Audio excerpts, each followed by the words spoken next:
Presenting to Dr. Bullock. Thank you, and good evening, everyone. It's been a great day. I've had a chance to meet with members of your college community to really talk about this exciting initiative that's in progress that will commence here at Dutchess Community College on April 16th through the 19th. What I'd like to share with you is just an overview of the intent for the accreditation so that members of the board are aware of what is required.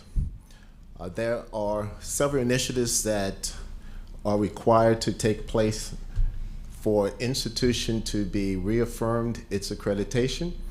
And this process that's in place now is the development of the self-study, and the self-study that gathers input from all the constituencies at the college community, led by members of your team, the co-chairs, steering committee, engaging in discussions specific to the 7 standards that have been identified.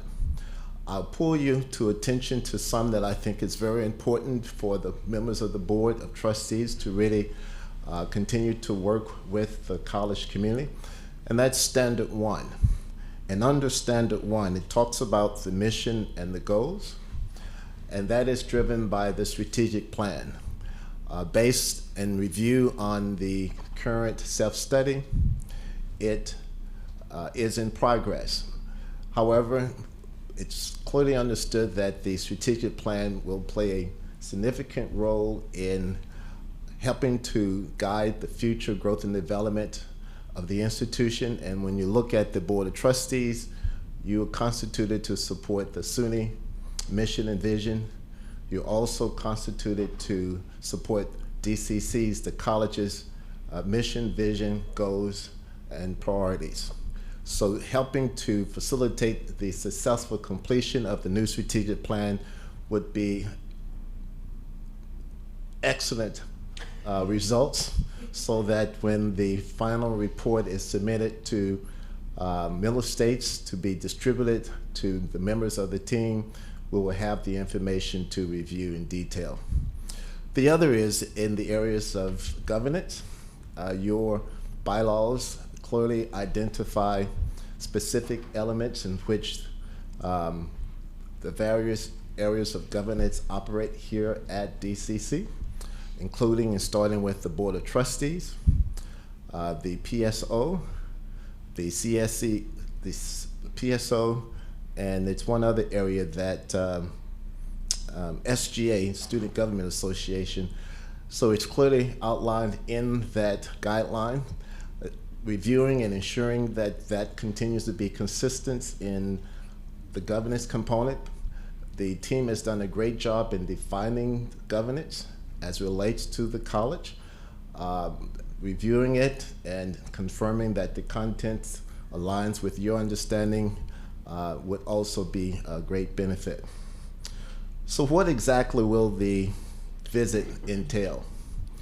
On April 16, the team that is yet to be confirmed, but one member I do know, that's myself, will be joining other colleagues from other institutions who will come to DCC to spend about 3.5 days reviewing the self-study with members of the college community, to review and discuss specific elements in the self-study. One, to confirm the content as it presents in the self-study, as well as to look at some of the evidence that is referenced in the inventory log.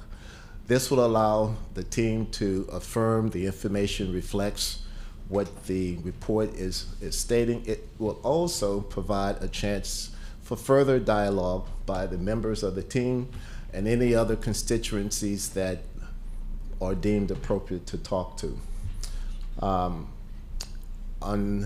Prior to our visit, we will identify a list of meetings or documents that we would like to see that will be forwarded to members of the chairs to help coordinate and schedule the meetings with individuals or groups or documents.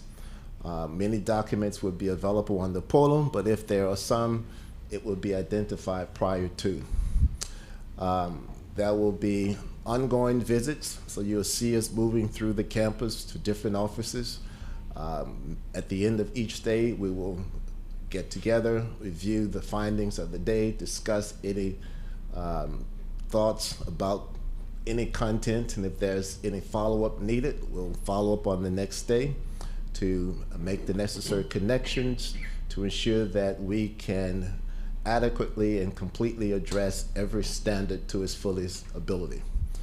On the third day, we will continue to summarize the content to be able to come up with a final position based on our assessment and dialogue and review of the documents. And we will have a chance to present to the entire college community.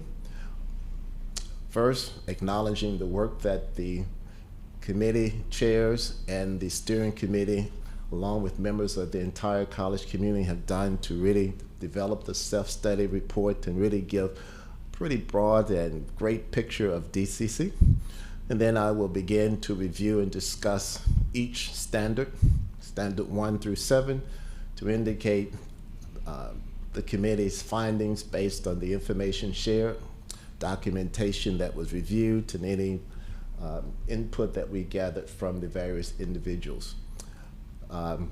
We'll go through each one: standard 1, standard 2, standard 3, 4, 5, 6, and 7. And then we will dismiss ourselves, and following our visit, I'll send back a report to the chairs which summarizes what we stated in the open forum to the college community for the college to review and comment on. Their comments will come back. I'll finalize the document and submit it to the commission, and the commission will review, and the designated date and time will be announced to the college. I go to the meeting. I will be there to answer any questions specific to DCC, and the commission will then act accordingly on the information that they've provided. I can say that the team has worked diligently to really prepare a great foundation for the 7 standards. I offered some suggestions to continue to strengthen the document, to increase the clarity, and to review and discuss the content with members of the college community, so that when the team comes, everyone is well prepared and the process will go smoothly. So that's a quick overview for the upcoming site visit. As soon as I get the names of the participants, I'll reach out to the co-chairs, and we'll communicate details that they're requesting, and then that process will commence going forward. Are there any questions that I can answer from members of the Board of Trustees? I have a question. Do you anticipate wanting some trustees present all 3 days that you're here in April, the 16th to the 19th? Actually, that's 4 days. I do not have any definitive requests at this time. As soon as the request goes out to members, they will indicate to whom they would like to meet with. And if there is a conflict with any of the requests, just mention an alternative arrangement, and we'll be more than happy to accommodate. Thank you. I only asked that because the last time when I was brand new, we were going through the accreditation, we had most of the trustees meet with an informal lunch with the group from the team, where they just ask questions about support across the community, some other things within county government, all that. So when you're ready to make the request, we'll try to be there. This isn't a question, I just want to quickly insert again how appreciative we've been for our team leaders. In every way, they have been doing, I think, presentation every month lately, and it started out every other month. And I know I've sort of memorized all our strengths and weaknesses. I hate seeing the weaknesses, but some of them have been solved already as we've been going along, and we will continue to work on those. So, thank you. Thank you. Anyone else? Okay. Do you see yourself in April having another meeting with SGA? That very well may occur. Again, the meetings requests are made by the individual participants on the committee, and they will review the information and suggest names that they would like to connect with. Okay, thank you. Dr. Bullock, can you talk a bit about the makeup of the committee in a general sense? The makeup of the committee will include peers from other institutions with expertise in finance, IT, assessment, governance, instruction, administration, general college oversight, that will help us to align those expertise with each of the standards. So as we go through the standards, the expert or the one that has the greatest amount of information can help guide the entire committee in the discussion, either with additional clarification or suggest questions that perhaps we would not necessarily recognize based on the information, that we would then follow up with members of the college community to just get answers, and that would help us close the loop in the conversation. I anticipate the names will be confirmed within the next couple weeks. I have a meeting on Monday with Dr. Terry Peavy to discuss my visit today and to continue the discussion on the next phase of this process. Thank you. Any other questions? Thank you, Dr. Bullock. Thank you. Thank you for the opportunity. Have a safe flight back home and drive back down to the city tonight. Thank you. The next item on the agenda is a Finance Committee report, and we do not have anybody here from Finance tonight. Oh, I'm sorry, Steve is here. But there's not really a report, I don't believe, per se, is there? It's just a summary. Thank you.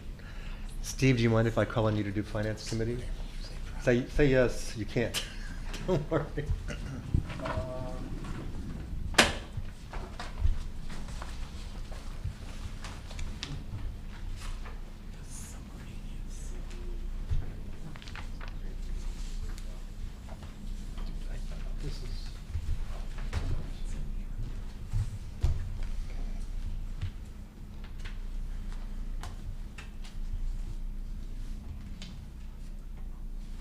Oh, yeah, the summary thing here.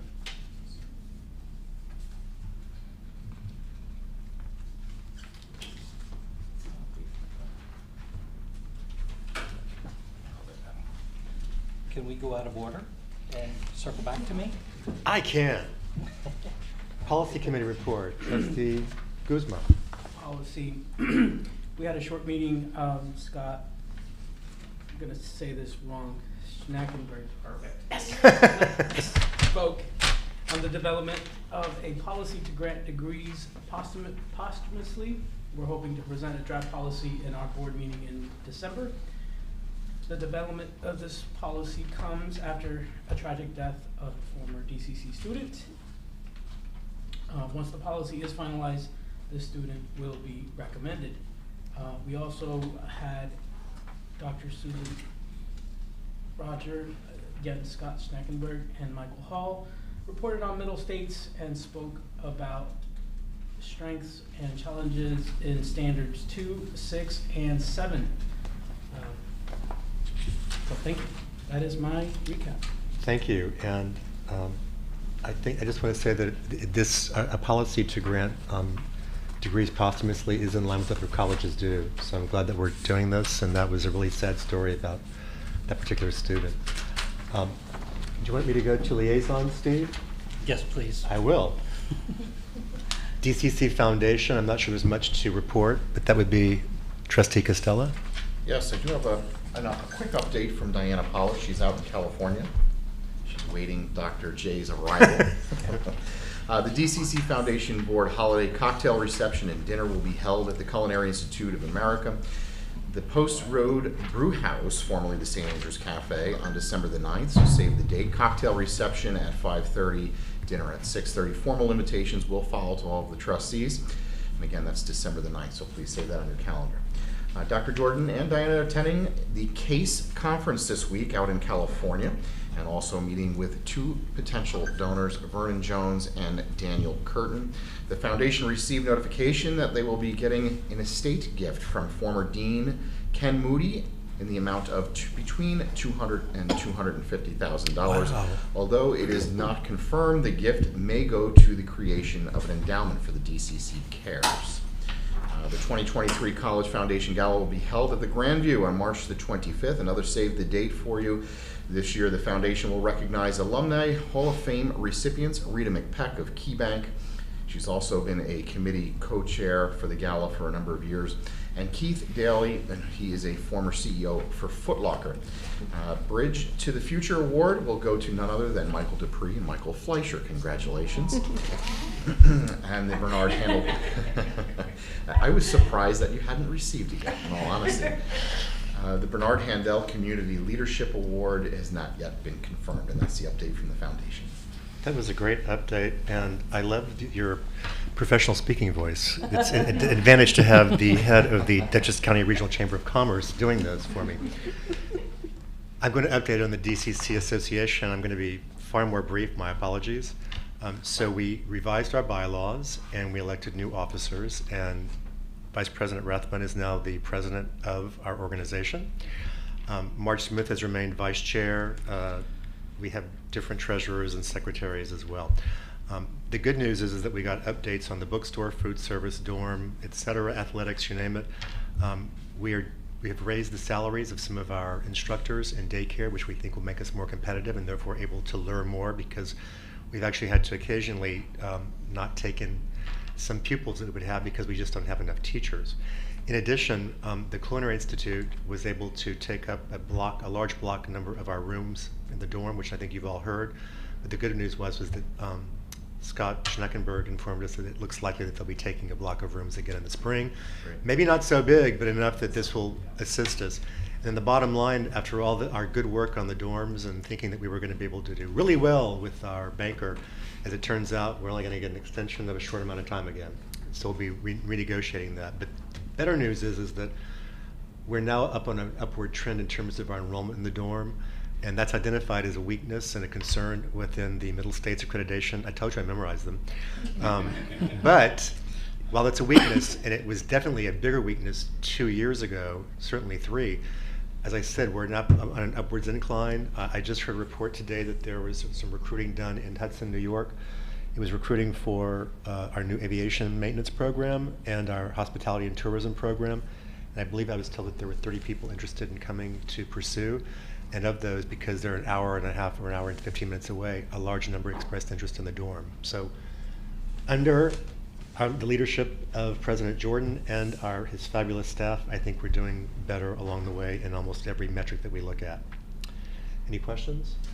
I just have a question related to the bookstore. Are all of the books that students that are required or encourage supplemental readings, are they available as PDFs through the library? I don't know the answer to that. Sometimes. Susan? So we can't make them all available as PDFs through the library because of copyright law. However, an initiative that we've been pursuing aggressively over the last several years is to use open educational resources in our classes, and those are available in many of our, especially multi-section courses. Okay.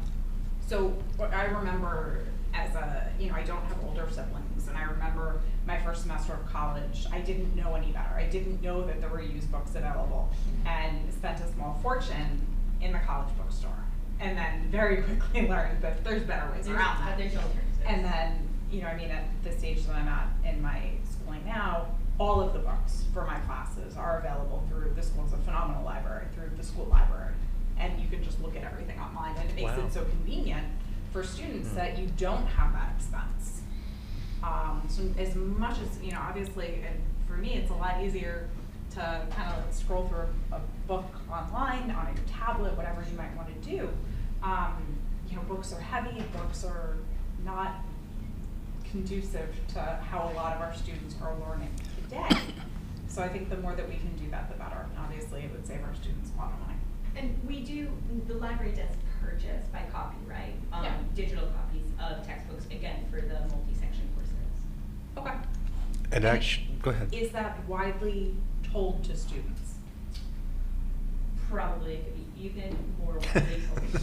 Yeah, because I think that that's something, I'm guessing when students get their syllabus, it doesn't say on it, you know, you don't need to go to the library, you know, you don't need to go to the bookstore to purchase this, you have this right here. And I think we have a lot of students that are struggling to make ends meet. I think anything we can do to bring down the cost of education. You shouldn't spend $800 on books like I did my first semester of college. Yeah, it's 800 on one book. Yeah, It's 800 on one book. Yeah. I was going to say, if you go into the bookstore, there aren't that many books sold. It's actually more merchandise now because of, as I understand it, the OERs, the Open Educational Resources, and that is told, I believe, by teachers to their classes. Yes, it's also noted right on the Syllabus? schedule. That schedule, I On the mean. schedule Yeah. when registering, Oh, they that's know awesome. which sections are OER sections. So they can purposefully and intentionally select an OER section. I like that. Yeah, that's what I remember, because that was a big thing to make sure that we directed students' attention to it, because basically then they're sharing the same digital with everybody else. So, yeah. I want to point out as well that ReneeLathrop, who's a professor of physics, is a huge proponent of OERs and worked with other faculty as well in terms of developing them. So. That's wonderful. I'm sure that your students are very thankful. Good question, Angela. Thank you. And I have a question. yes. You said that thank you very much. The enrollment rates for people in the dorms right now is a bit of a disadvantage for middle states. I'm just curious why. What's this? I'm sorry, say that again? I'm sorry. The weakness of middle school. The weakness. Oh, Thank so you. it's identified as a weakness because it's a financial drain on the college. Really? If we don't, yes, really. If we don't have students in there paying rent, then we don't have rent. We don't have an income based on it. So the students, some of the students there, they're not paying. Okay. No. It's not that. It's not that. It's not the scholarships. It's the fact that we have so many beds available. I believe it's 380, 400 next. Yeah, 475, depending on how you align it. If we only have, so our mortgage requires us to have a certain occupancy in it, and we haven't had that occupancy for a while. We have to get waivers each time, which is why we would be considered a credit risk, because we're not generating enough to income from the revenue stream from people paying the tuition, or the rent, I'll call it. If we don't have that, then we have to make up for it with our general fund, and then that draws down the general fund. So if you have emergencies where something else would happen, you don't have those funds available. So it's a long-term and short-term issue. But what I was trying to say was strides have been made, I think, to improve the situation there. It has taken a lot of concerted effort, but it was correctly identified as a problem, because if you're a teacher here and you think, oh, gee, I could be fired or let go because they have to afford the dorm, that's not a good thing. And so it's, everybody laughs, it's a bad thing, in other words. So it's been an issue that has been ongoing. I think that the partnership with Marist and now with the Culinary Institute really is a great thing, because it also exposes other students to our campus when they're here, in case they want to take other courses, et cetera. There's always benefits to that, but Marist, I would love to say, would just, if they would rent the whole thing, I think we'd let them. Maybe have some for our students, put it that way. But particularly the ones, like I said, in aviation, who are coming here from all kinds of areas around us, because the aviation program that we offer is not offered very many places. I think there's Mohawk Valley, and then there's Teterboro College in New Jersey, and that's it. And Teterboro has World War II equipment they work on, not joking. We have newer equipment, so that's an advantage for us. And we would need a dorm then, because But remember, we're also limited by the FAA as to number of students we can take in the aviation program. So, I see. Okay. yeah, in other words, they're going to be piling up waiting for us. But I'm sorry to understand your question at first. No, it's okay. Yeah, you answered it. It has Thank nothing to do you. with the students there. The students that are there, we love. We just need more of you. That's all. Got it. So, Okay. and if there are no other questions, then that leads me to the Finance Committee report and Trustee Caswell. Yes, Sorry. thank Came you. in so late, I'm sorry. That's all right, I apologize. I have the notes now, so I can take you through our Finance Committee report. The first item on our agenda was the capital projects. So Dr. Jordan spoke on a new form being designed by Adam Rathbun and his team to assist in providing as much information as possible to justify all capital projects and resolutions.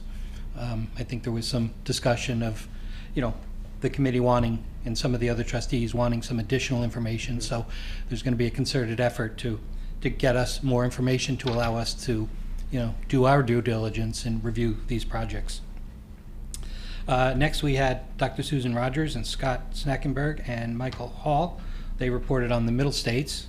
They spoke on the strengths and challenges of standards 6 and 7, 6 and 7 being the most relevant to the Finance Committee. So they focused on that, and a copy of the standards can be found, with the package. John Meagle provided us a report on our marketing campaign efforts, and a full presentation to the board will be forthcoming in the December Board of Trustees meeting.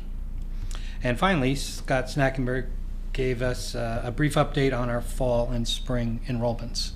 Again, another item that we like to keep close eye on in the Finance Committee, because enrollment does have a correlation to income. So we got an update on that. So we thank Scott for that. And that's it for the report. Thank you. Anyone have any questions of Trustee Caswell? There being none, I think that I will call the workshop over, but we have 6 minutes before 7 o'clock, and we can't start before 7 because we're advertised at starting at 7. So everyone can have a 5-minute break if you want to go to the bathroom or water or anything. 7-minute break.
Meeting to order.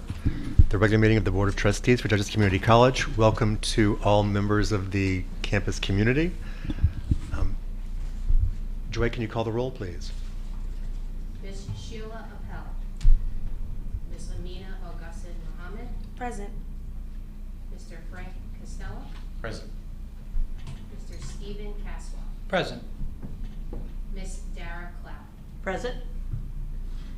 Mr. Michael Dupree. Present. Ms. Angela Fleslin. Present. Ms. Lisa Gardy. Mr. Evis Guzman. Present. Ms. Linda Pratt. Quorum present.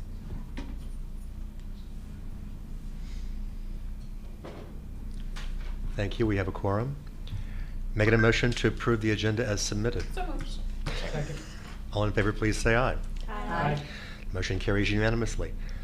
I've been informed that there were no people requesting public comment tonight, so we're moving on to item 5, which is to approve the minutes held on September 20, or the meeting held on September 27th, 2022. Has everyone had a chance to review them? If no one says no, then I'll take it that everyone has. Making a motion to approve as submitted. Motion. Thank you. Is there a second? Second. Any further discussion? All in favor, please say aye. Aye. Okay, Amina, we're all to the student trustee really quickly. Sorry. No, it's okay. Hello. All right. This may not be quick, but that might be a good thing. It depends on how fast I speak. All right. So updates from my last report. It has come to my attention, although this may be just a rumor, that SUNY is reducing the. Oh, I should start with last meeting. I had spoke about looking into colored printers for the students, hopefully in the library. But SUNY is going to be sometime soon reducing the amount of printers on campus. So I'm not saying that I'm done with this, but I'm going to put it on pause until further notice. We'll see what happens. Second, I haven't heard anything about student activities having a business card for purchases yet. I plan on following up about that. I'll talk a little more about that later. All right, so student government announcements. SGA has made our goals for the school year, and the executive board will be sharing them with Dr. Jordan's cabinet on November 8th. 2 fundraisers were approved for GSA, one on National Coming Out Day for a name change fund, and the other called Pumpkin Paint and Sip for the Queer Relief Fund. 2 clubs were approved, Dutchess and Dragons, and the Alternative Music Appreciation Society, AMAS. And Dr. Susan Rogers came to SGA last Tuesday and spoke about Middle States. And then Conklin Hall Government, Hall Gov is what we call it for short, now has an executive board for the fall semester. President Ashton Balke-Smith, Vice President Thomas LaFaso, Secretary Princess Ashby, and Treasurer Melanie Gonzalez. Currently, we are looking for a representative for SGA. Our next meeting will be tomorrow, and that's what we will talk about.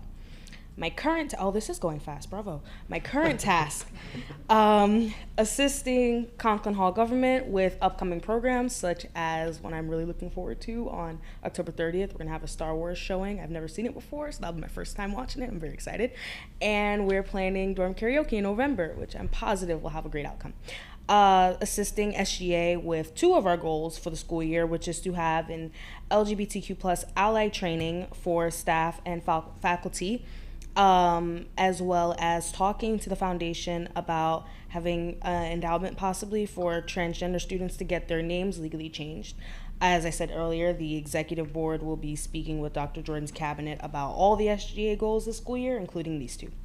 And finally, like I stated earlier, I'll be following up with Matt Hanlon and the DC Association Finance Assistant Controller, that's the last person I spoke to, or maybe you, about what's happening with getting a business card for student activities purchases.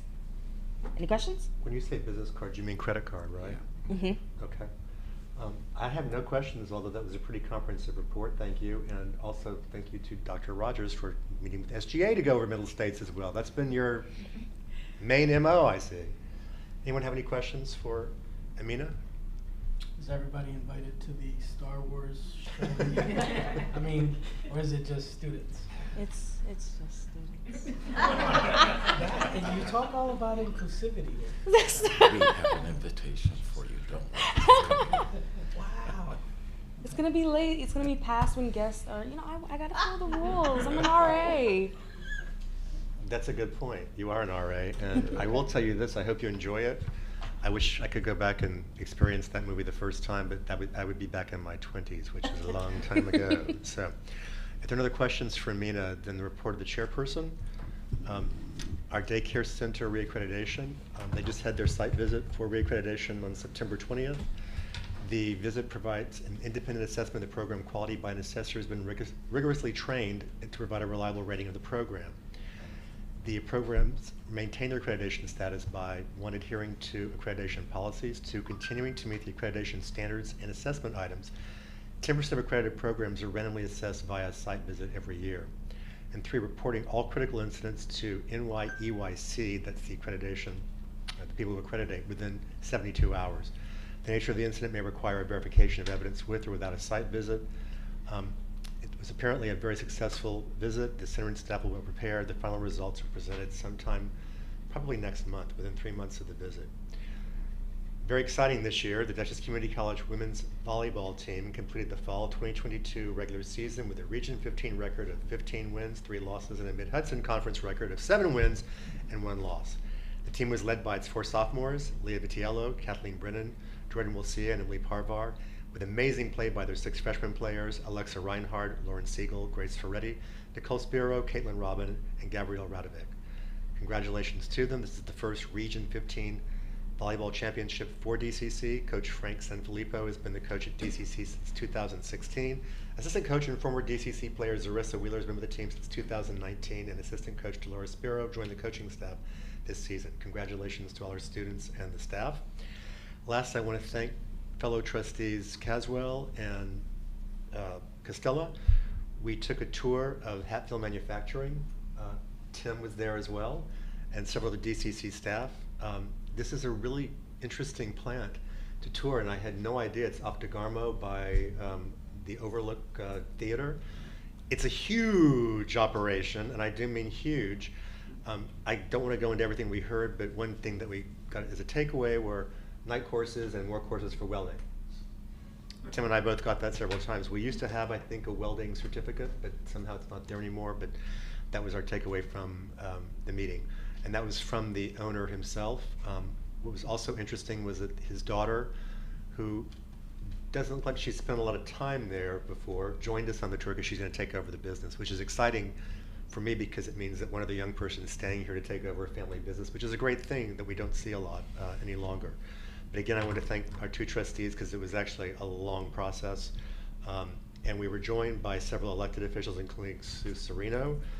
So this was a big comprehensive effort to get the idea of what manufacturers' needs are and how the college can align itself to actually provide what employers are looking for. And I want to thank again Dr. Jordan for being open to that topic. And that concludes my report, unless anybody has any questions. Dr. Jordan, report of the president. Yes. So I want to get to the strategic planning presentation quickly, but in light of Trustee Guzman's interest in the event on Sunday, I want to make sure that everyone is reminded that DCC will have its fall festival for students, faculty, staff, trustees, and family members on the 30th, and we're talking 3 o'clock, 2 to 5. So a 3-hour event. So come out, bring the kids, and we'll get you into the Star Wars event. Okay. So you heard from Dr. Bullock the conversation about Middle States and the visit and how important our strategic plan is going to be. And so I want to introduce ReneeLathrop, who is a faculty member in the physics department, and Tim Decker, who is director of off-campus programs here at DCC. And they're going to present to you the work that we've been doing around strategic visioning, and that I expect will lead into our next strategic plan.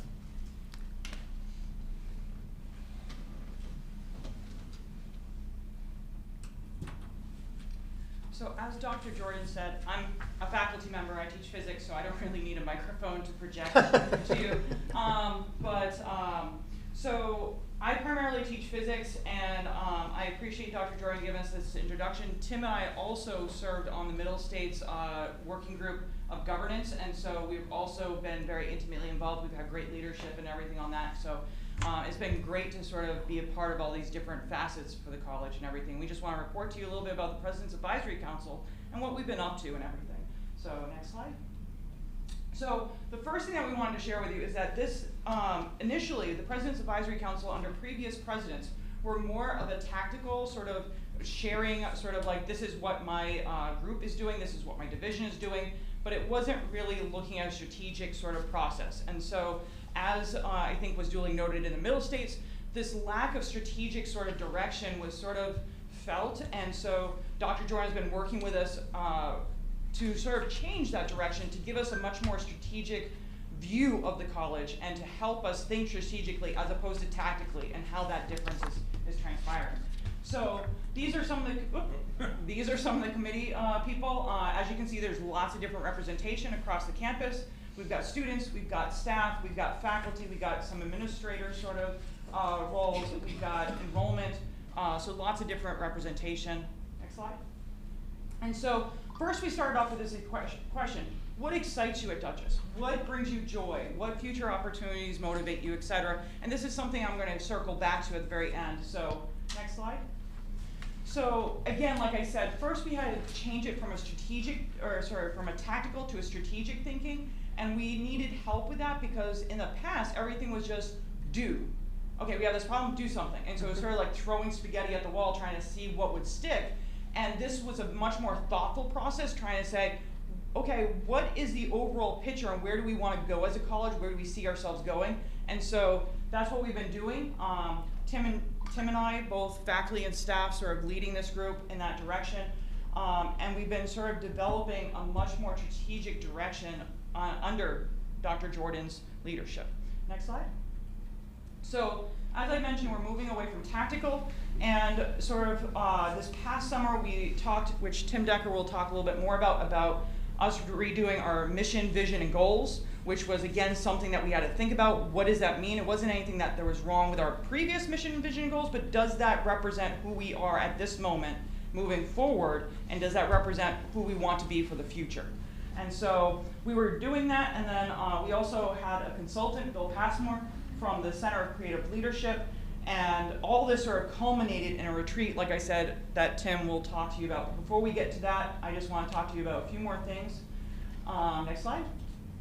So one of the things we've been experiencing at Dutchess, and I believe it came up at the previous board trustees meeting when Susan Rogers and Scott Snackenberg had presented that we had some results from the great colleges to work for, and that the results were less than glowing about people being excited to work here. And so we are trying to dive into that a little bit more. And so right now, moving forward, we're actually conducting interviews with about 100 faculty and staff, all employees at the college, trying to understand a little bit more about this narrative, so that way we can get a better picture about our current state right now.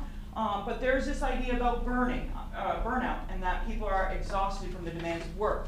What I do, does it matter? Is this just a post-pandemic sort of feeling, or is this, and as the title says, culture eats strategy for breakfast. And so no matter what we do as a strategic document, we need to address this picture and this issue, because if we don't have the employment here, if people aren't on board with that, then we're not going to see the change that we want to see.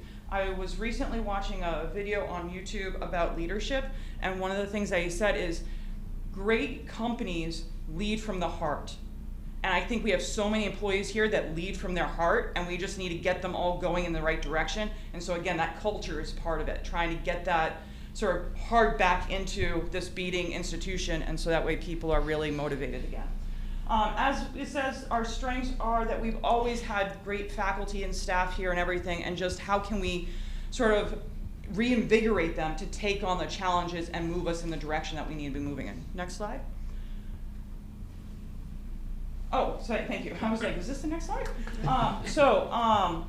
We have broken people into a couple of different groups: structuring the college experience, campus culture, governor's state, and trying to see what other things are being pushed on us, whether it's SUNY or middle states, but how can we respond to those external pressures and also encompass them in the direction that we want to go.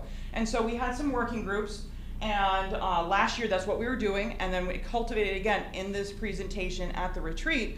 And coming back now, next slide, to basically, remember how I said what motivates you, what drives you, what do you get excited about. So that's the why, again, that we need to have this whole campus sort of revolving around for our strategic plan. And so we came up with 4 themes. And again, Tim Decker will lead that in a little bit more. But the things that people had mentioned time and again that they were passionate about is students. That's why we're here. That motivates us. Everyone says that's the best time of my day is when I'm helping the students, so students, learning, community, and growth. And when we were talking about growth, it wasn't just simply growth of an institution, but how we're each personally searching for growing opportunities, and how our students are searching for growing opportunities, and how the community is looking for ways to grow in either, oh, that would be a great learning environment, that would be a great sort of thing to sort of take as an adult class, as opposed to, I just need that to transfer. We want to service the community, and we want to service them on many different levels, and these are sort of the 4 elements that we were looking at to sort of get infused in our mission, vision, and goals, and Tim will talk a little bit more about that. Okay, so as Renee noted, this is a strategic group made up of membership that is not part of the cabinet, not part of the senior leadership at the college, and this is a decision that Dr. Jordan made intentionally in terms of creating an environment where we're trying to embrace the interests and direction the college takes based upon the entire college community. We had some goals in terms of a retreat. One of the goals was we wanted to look at those lenses that Renee referenced in terms of students, learning, community, and growth. See how we could apply those lenses, see how we could break them down. One of the frustrations in terms of working during the academic year is we were working in hour and 15-minute, hour and a half hour chunks. Dr. Jordan gave us an opportunity to work in 5-hour chunks over the course of 5 days. Gave us an opportunity to really become a more cohesive group, and a group that really collaborated very well in terms of looking at what are important issues for the college, which are those lenses in terms of without students we're nothing. Our learning is what we have to do. We are contingent upon the community that surrounds us to both support us and for us to support them. And we need to be able to grow, move forward, grow in terms of numbers, but also grow in terms of advance in terms of what we're doing to meet the needs of our students in the community. I think everybody was given a copy of the PowerPoint, so I'm not going to go through all the individual items, but we broke down what it really means to look at Dutchess Community College through the student lens. We then looked at it through the learning lens. We looked at it in terms of, or attempted to look at it in terms of from a community lens. And then last and certainly not least, we tried to look at it in terms of a growth lens, in terms of how we can move forward as an institution and grow.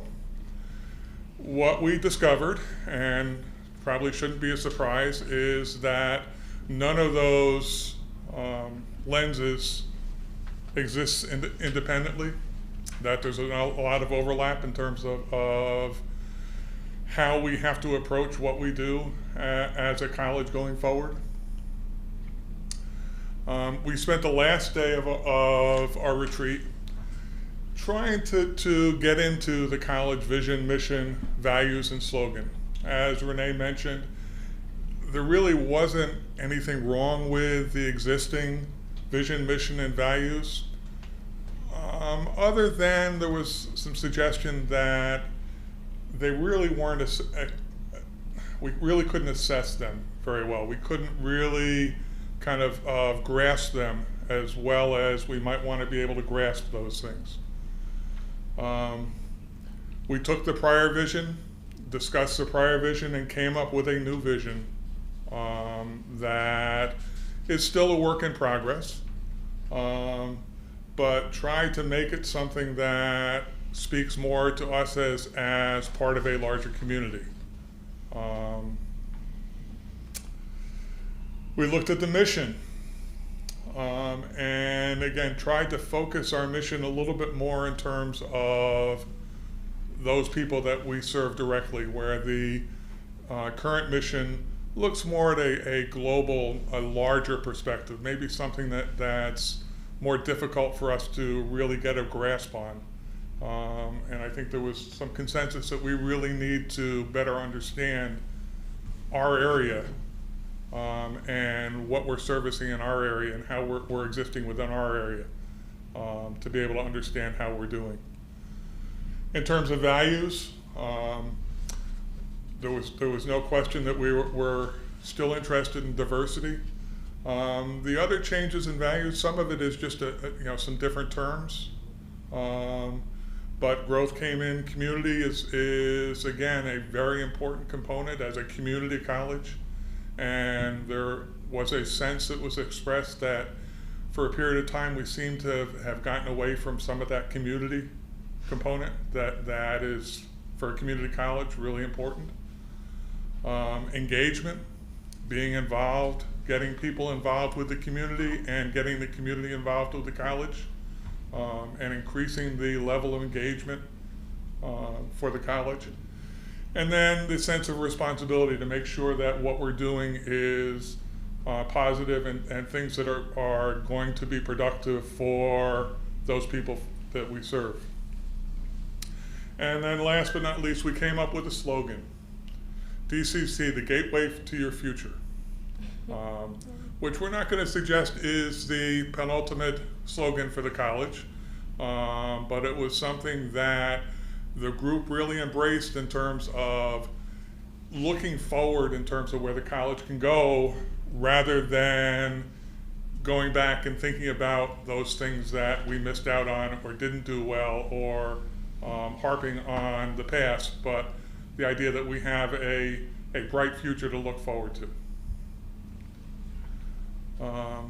So we move next in terms of, as Renee indicated, we have an initiative going on where we're trying to collect some information from faculty and staff at the college in terms of the good and the bad and the ugly. And to see if we can get a sense in terms of the culture of the college. We're looking to, and in the process of setting up some focus groups where we're hoping to bring some people from the external community, some people from within the community, so that we can, again, engage in what we hope is productive dialogue in terms of what the college really needs to do going forward. Legislatures, community leaders, school board members, so that way we're really being a part of the community and hearing what their needs are. So our ultimate goal is to hopefully have something in place for that April visit in terms of Middle States, so that we can tell them that we have a strategic plan that really is coming from the heart of the institution, rather than being a dictate from above. And that's kind of the big difference in terms of how PAC is functioning now versus how PAC functioned historically. Questions? Before I open it up for questions, I just want to say that when I went through the presentation and the materials, I got excited. Hearing what you said and the way you presented it makes me more excited. The thing I wrote over here is improve morale, improve morale, improve morale, because that's what this is going to do. You're involving everyone at a base level and making sure they have input into where we're going, our future, and that's really what the vision should be. It shouldn't be top down. It should be organized and reflect the most important people we have, the most important assets we have, which are our people. A lot of the ideas you had, I really liked. create and post a DCC QR code in high traffic public. That's a great idea. Just remind people of where you are and click. I mean, I don't do that QR code, but I know most people do. I'm just old fashioned. The idea of creating a center for lifetime learning, whether we create that here or at a satellite campus or have a bunch of different locations, I don't know, but that's a fantastic idea too, because if we're going to do cradle to cane, as Peter likes to talk about, then we have to have a place where people on their canes, like I will shortly be, would feel comfortable. That may not always be around young people. I mean, I hope it will be. I hope I don't become old and crotchety, but I'm not going to go on all the others, but I starred like 20 of these as I was going through the first initial, the PowerPoint that we were looking at. So I want to congratulate you. I want to seriously thank you, because it takes a lot for me to get excited anymore these days. I've become jaded.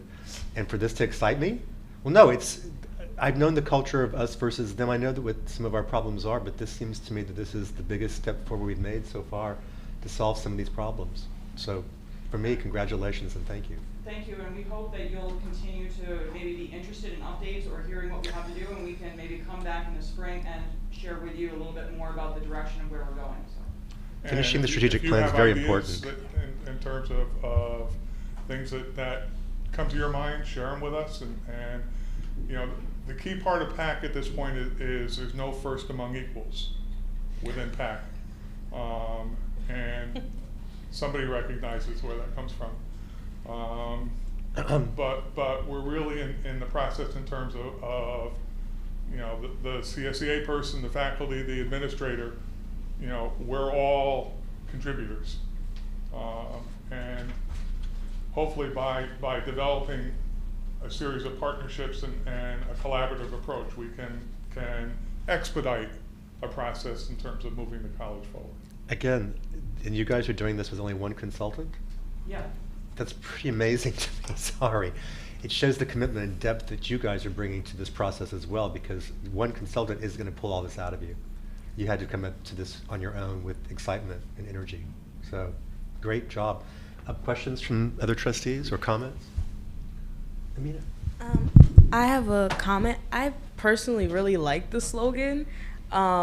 As a student, I think it's I can't find another word but besides my Brooklyn is poppin'. I really like it, and I think you should keep it. When I thought of it, I thought of the Marvel comics and everything like that, because it's like the Stargate, like going blasting off into your future and everything, and everyone's so motivated by their, you know, by those movies and stuff. I'm trying to create a science course called the Physics of Marvel. And People will take that. Yeah. They will. And we'll get students from SUNY. Yes. Anyone else?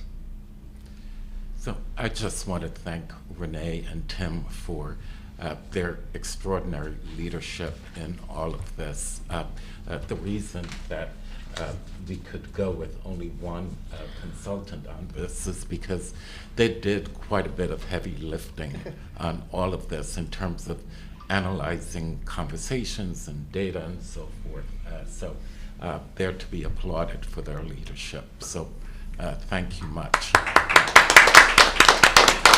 And if you want trustees inside the focus groups or to participate in the focus groups, just contact Joya. Okay, thank you. Yes, we'll definitely be in touch. And 'Cause we can schedule. We have dates for those, which are the 14th, 16th, and 28th of November. The Morning of midday and evening. right. The President's Advisory Council is going to be training, receiving training from the consultant in terms of how to orchestrate those sessions with the public. And trustees are included in that public, yes. Great. All of us will try to accommodate whatever requests you have. Next time on the, and again, thank you again. As I said, I'm wildly impressed. Any items for under other business for the future? They're being done. The date of the next meeting is December 13th, 2022. We do not have a November meeting, but we will be having committee meetings as well. And I wasn't going to put this in my report, but I just want to let everybody know that tomorrow, Thursday, and Friday, I'm attending the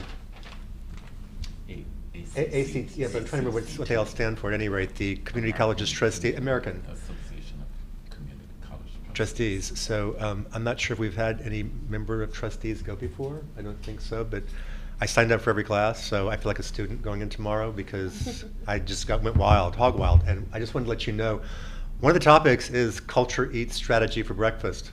That's literally the title of the topic in this conference. So I did sign up for it so I can learn how culture eats strategy. At any rate, if there's no other items, may I get a motion to adjourn? Motion to adjourn. Thank you. Is there a second? Second. All in favor, please say aye. Aye. Motion carries unanimously. Thank you all and everyone, and thanks for being here tonight to televise or live broadcast. Thanks. Got it.